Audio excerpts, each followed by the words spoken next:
Okay, so by now, you guys have probably seen the video that's online with Jack Nicklaus and Sir Nick Faldo, and they're talking about the emergence of LIV golf and how it's affected the tours and the money involved. And Jack Nicklaus's take on it is fair, balanced, and slightly unusual in the way that Jack believes that the PGA Tour and supports and the players in America, from like grassroots golf level all the way up into the PGA Tour, he thinks that the value's there for them. So, you know, they're playing week in, week out. Once they get to the end of their PGA Tour, there's an opportunity for them to go obviously into the senior PGA Tour and progress further, or play longer if they wanted. So obviously what Jack's kind of saying is what LIV Golf has done with the huge amounts that they're throwing at the game. They've fractured the tours and caused a two-tier system where you can decide, because you're a free agent, so you can decide, I'm going to just take the 70 million, 750 million, you know, whatever the figure is. I know it's going to be a short run thing, but I'm going to be set. So I don't know how long my golf career is going to be. I might get injured, a bit like professional footballers. You know, they sign for huge amounts of money, but they could get injured and not be able to play, you know, the next game or the next season. So when they sign for these big amounts of money, they've got a small window to actually earn a career living, you know, because their career could be long, short, and, you know, they're basically getting paid on a career basis, earning, but on a short window. So LIV Golf have really exploited that into the golf sections and said, well, we think you're worth X amount of millions over your career, so we'll give you that in advance and we'll get you to play for us. And that's fine.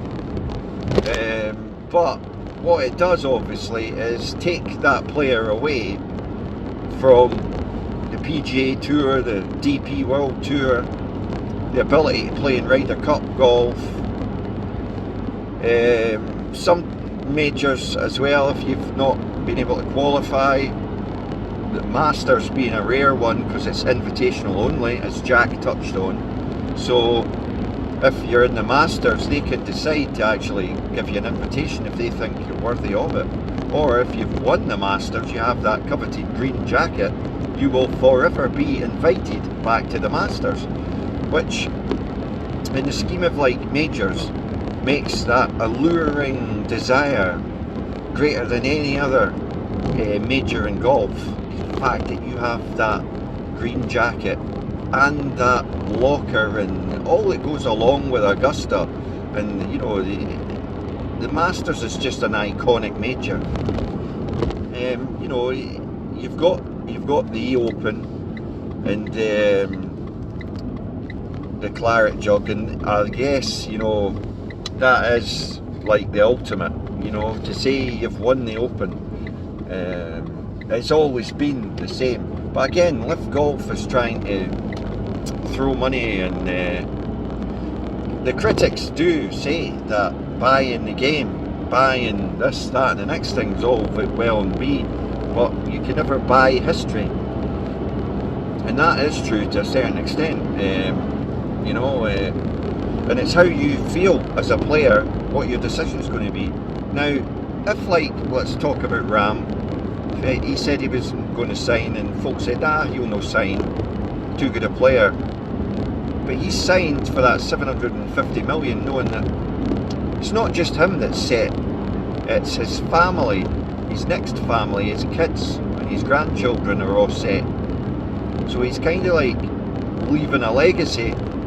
And obviously, if you look at Ram's sort of track record, Koepka, you know, Brooks Koepka, Bryson DeChambeau, you've got to include him, Patrick Reed, love him, hate him, got to include him. They have more. Justin Johnson's another one. Absolutely. Are they going to win more majors? I'd like to think so. So they've still got an ability there to leave a legacy through the majors. But what's taking the hit and what's suffering big time is the tour golf, the run-of-the-mill tour stuff. They're just not being featured because they're not allowed to play. Now this all might change if they decide to do this PIV deal and amalgamate the tours with the PIV and the LIV and the, yeah, complicated stuff, I know. But at the moment it's all separated, and that's the main thing Jack Nicklaus and Nick Faldo were saying. What they've basically done is divide and conquer. Not so much conquer, but they've divided it. And the PGA Tour, and Jack Nicklaus is worried about this, they've upped their prize money. Did they need to up the prize money? That's the question. Have they pushed too fast, too far? They've lost a lot of sponsors because they're asking the sponsors to pay upwards of 20 odd million for one event. 6 million for this, 2 million for that.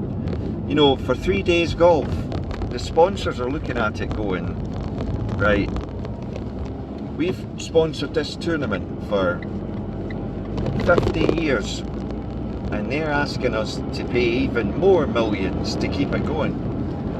Eventually, what happens is you get a reputation for sponsoring an event. So whether you're sponsoring that event or not, people still remember you sponsoring that event. So that's where I think the PGA Tour and the DP World Tour need to be careful and not price these sponsors out of the game by making, like, let's be honest, 3 or 4 days advertising on the TV and that, a few billboards up, maybe this, that and the next thing, is that worth you spending as a company 2 to 3 million, or can that 2 to 3 million in this day and age be better spent on other sporting events or other social media advertising campaigns? I mean, how much do you actually get back from sponsoring a golf tournament? It's a dodgy one that they have found themselves in. So if you've watched that video and you've listened to me this far, you might as well comment. What is your comments on the whole Jack Nicklaus thing? Speaking to Sir Nick Faldo, it was a very balanced, level conversation that they had. I found it very interesting myself. They did get a lot of information out on it. And the next one to go to LIV for 950 million, just shy of $1 billion. They're talking about it going to be $1 billion. First ever £1 billion golfer, Rory McIlroy. Is he? Is he? Maybe. Maybe aye, maybe no. Who knows? But is he? I don't know. You tell me. Rory McIlroy, $1 billion golfer. Thanks for watching and subscribing as always. The channel's for charity. Macmillan Help the Heroes, Shelter UK. That's where all the ad revenue goes. That's why we're asking for help from anyone who's wanting to sponsor the channel or help us with equipment for the season, the entry fees, etc. Because it would grow the channel. You'd get as much out of it as I would, and if you can, get in touch. The email's below, and thanks everyone for watching.